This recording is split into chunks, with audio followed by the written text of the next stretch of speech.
네, 건강한 몸, 건강한 마음. 오늘은 성동구 유창길 한의원의 유창길 원장님 모셨습니다. 그럼 바로 만나 뵙겠습니다. 원장님 안녕하세요. 네, 안녕하십니까? 네, 반갑습니다. 네. 자, 원장님과 함께 쭉 미니 강의 시간을 가져오면서 많은 분들이 참 도움이 되고 있다는 얘기를 하시는데요. 오늘도 주로 진료하고 계시는 류마티스 질환과 또 턱관절 질환에 대해서 알아보겠습니다. 최근 들어서 턱관절에 문제가 있는 분들이 많이 늘어나는 추세라고 하는데요. 네. 이전에는 20, 30대에 좀 많았다면 지금은 5, 60대에도 나타난다고 하는데 실제로 임상에서도 이렇게 늘어나는 추세를 경험하고 계십니까? 어떻습니까? 네, 아무래도 이제 중장년층이 늘어나는 고령화 시대에 접어들었기 때문에 네. 턱관절 이상이 나타나신 확률이 높아지고요. 네. 그 다음에 이제 요즘에는 치과 진료가 많이 보편화되고 대중화돼서 중장년층 이상 중에서 치과 진료를 많이 받으시게 되죠. 그러다 보니까 치과 진료가 대중화되면서 동시에 턱관절 질환도 약간은 증가하는 추세에 있다는 주장도 있습니다. 네. 내 턱관절이 지금 정상인지 아닌지 또 궁금하신 분들이 많이 계실 것 같은데 이전에 강의에서 턱관절의 자가 진단법에 대해서 말씀을 한번 해주신 기억이 나거든요. 네. 한 번이 아니라 여러 번이었죠. 네. 네. 그런데 이 방송을 듣고 계신 청취자 또 시청자 여러분들께서 내 턱관절에 이상이 없는지 자가 진단하는 법 다시 한번 좀 설명해 주시죠. 요거를 이제 제가 여러 번 하는 이유는 네. 초기에 증상이 나올 때 그것이 이상이 있는 거를 아는 게 중요합니다. 병이 커진 다음에는 치료하려면 여러 가지로 시간적으로나 여러 가지 시간 경제적 비용이 많이 들 수가 있어요. 초기에 일찍 이상을 알고 나서 치료를 한다면은 건강을 더 쉽게 지킬 수가 있죠. 네. 턱관절에 이상이 있을 때 나타날 수 있는 첫 번째 증상은 일단 턱이 안 좋으니까 턱이 아프죠. 네. 턱이 안 좋으니까 턱이 아프겠죠. 그렇죠. 예, 그러니까 턱이 그리고 안 좋으니까 입이 안 벌어져요. 잘. 그다음에 지그재그로 벌어지거나. 그다음에 턱이 안 좋으니까 턱은 관절이기 때문에 이렇게 관절로 이루어져 있습니다. 턱은 관절로 이루어져 있기 때문에 관절에 소리가 나요. 그러니까 소리가 나거나 턱이 아프거나 입이 잘 안 벌어지거나 하면 턱에 일단은 이상이 있는 걸로 볼 수가 있고요. 또 알기 쉬운 가장 쉬운 방법은 얼굴을 앞에서 봤을 때 입이 한쪽으로 좀 치우쳐 있거나 눈이 좌우의 차이가 크기가 나거나 귀의 높낮이가 차이가 나거나 얼굴의 좌우 턱선이 다른 경우 앞에서 얼굴을 봤을 때 약간 대칭이 깨져 있으면 턱관절에 이상이 있는 겁니다. 네. 자, 평상시에 아무쪼록 잘 좀 체크를 해봐야겠습니다. 네, 그럼 오늘 원장님께서 소개하실 치료 사례에 대해서 좀 들어보겠습니다. 네. 오늘 이제 소개해드릴 환자분도 저와 함께 턱관절 치료를 한 다음에 그 치료 전 과정을 이제 동영상으로 이제 촬영을 한 상태입니다. 치료 결과가 매우 좋았기 때문에 환자분께서도 치료 과정 동영상을 이제 공개하는 거에서 동의를 해주셨어요. 이분 치료 사례 동영상도 제 홈페이지나 블로그를 통해서 추후에 올라갈 예정이고요. 네. 오늘 이제 제가 가지고 온 환자분은 중장년층의 턱관절 이상입니다. 여기 보시면 63세 여자분을 볼 수가 있습니다. 턱이 아파서 오신 건데 이분이 처음에는 오른쪽 턱 부위가 우둔한 느낌만 있는 상태로 좀 지냈었어요. 그러다가 어느 날 갑자기 턱이 아파지고 오른쪽 턱에서 소리가 나고 씹지를 못하게 된 겁니다. 턱이 아프면은 심한 분들은 머리통 전체로 찌링찌링 울리고 얼굴 전체가 아플 수도 있습니다. 그 고통이 실로 대단해요.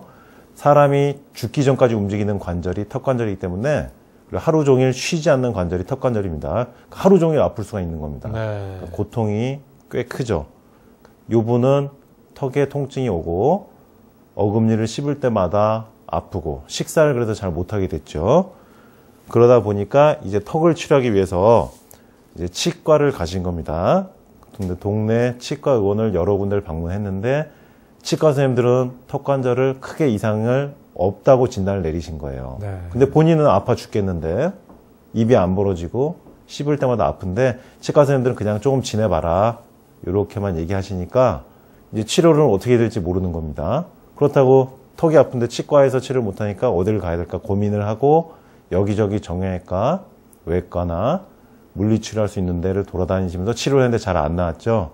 그러다 보니까 결국은 턱관절을 교정해야 되지 않나 생각이 들어서 인근에 침술 지압 교정을 하는 곳에 가서 이제 치료를 받던 중에 제가 방송에서 턱관절 말씀을 드리니까 네. 지인께서 그것을 보고 말씀을 해주셔서 오셨어요. 예. 3월 달에.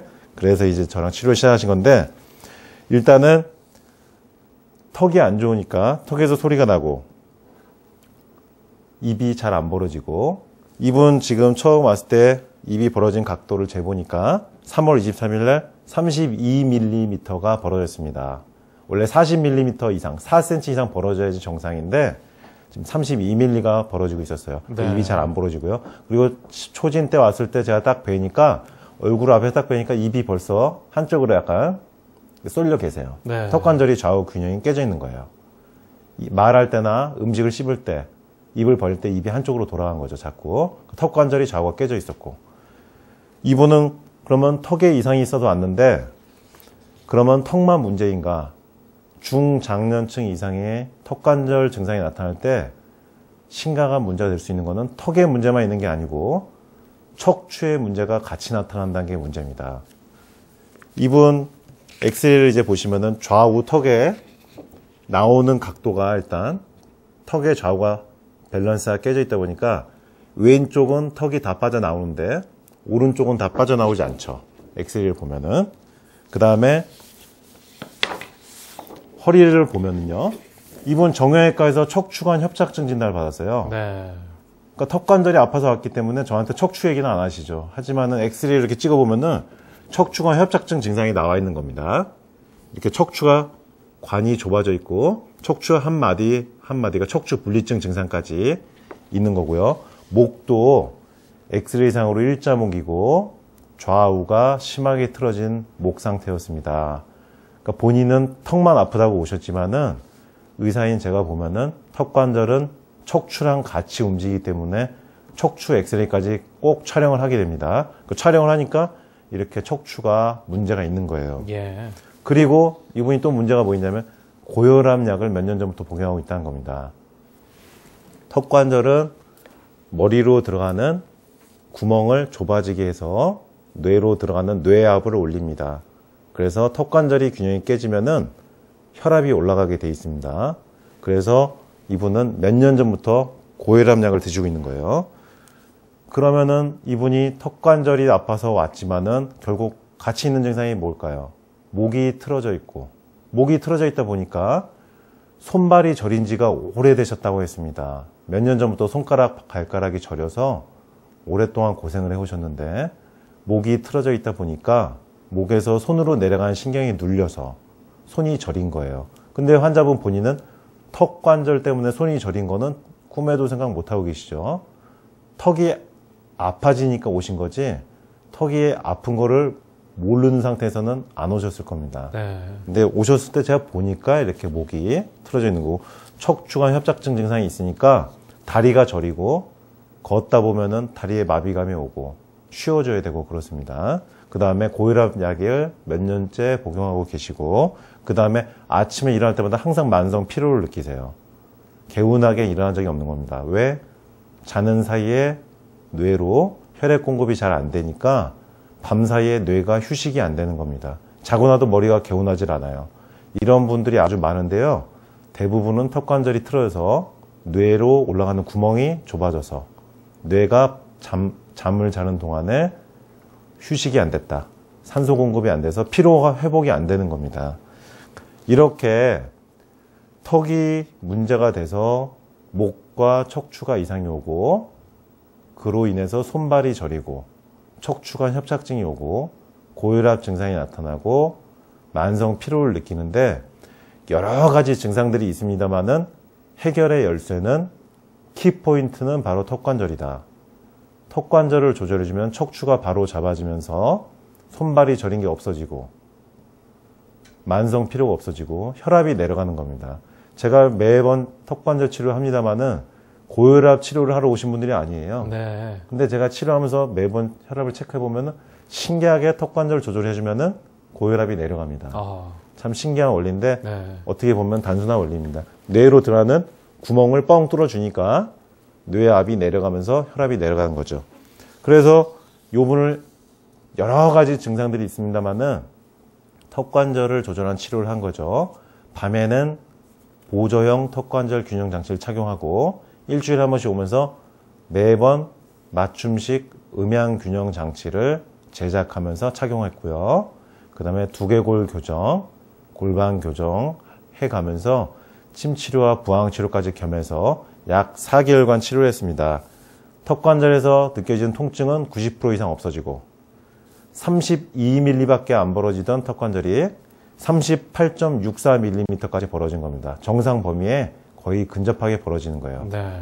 식사를 좀 할 수 있게 되니까 얼굴에 살이 찌고 얼굴색이 좋아지고 미간에 주름이 항상 잡혀 있었었는데 턱 때문에 턱이 안 아프니까 얼굴이 펴지죠. 인상이 밝아지고 얼굴이 환해집니다. 그리고 아침마다 일어날 때 힘들었던 만성 피로가 없어지니까 아침에도 좀 더 개운하게 일어나고 턱을 조절해서 목뼈가 반듯해지니까 손이 저린 게 없어지죠.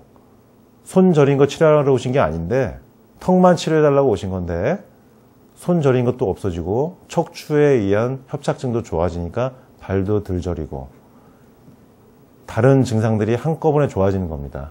왜 그러냐면 여러 가지 증상들이 있어도 키포인트는 턱관절이기 때문에 실타래가 아무리 얽혀 있어도 얽힌 걸 한 번에 잘 풀 수 있는 방법이 있으면은 실타래를 풀 수가 있습니다. 그 역할을 턱관절이 하는 겁니다.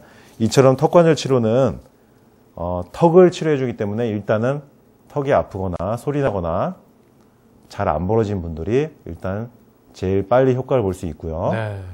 그 다음에 지금 청취하시는, 시청하시는 청취자, 시청자 여러분들이 반드시 기억하셔야 되는 거는 턱에 이상이 느껴지신 분들은 젊은 층은 안 그럴 수 있어요. 근데 40, 50대 이상에서 턱관절에 이상이 느껴지신 분들은 반드시 척추에 변형이 나타나 있다.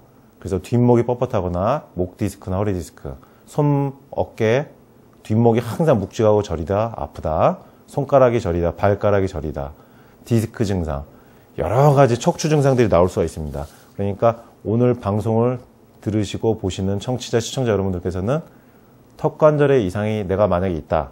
그러면은 척추에도 내가 이상이 있을 가능성이 높다. 그리고 본인이 거울을 보고 자기 얼굴을 보시면은요, 눈의 좌우 크기가 틀리거나 코가 한쪽으로 휘어 있거나 입술이 한쪽으로 쏠려 있습니다. 그리고 어깨에 좌우 높낮이가 다를 가능성이 높습니다. 그러니까 턱관절의 이상은 척추의 이상도 동반된다. 요거를 오늘 꼭 기억하시고 치료를 한번 해보셨으면 좋겠습니다. 네.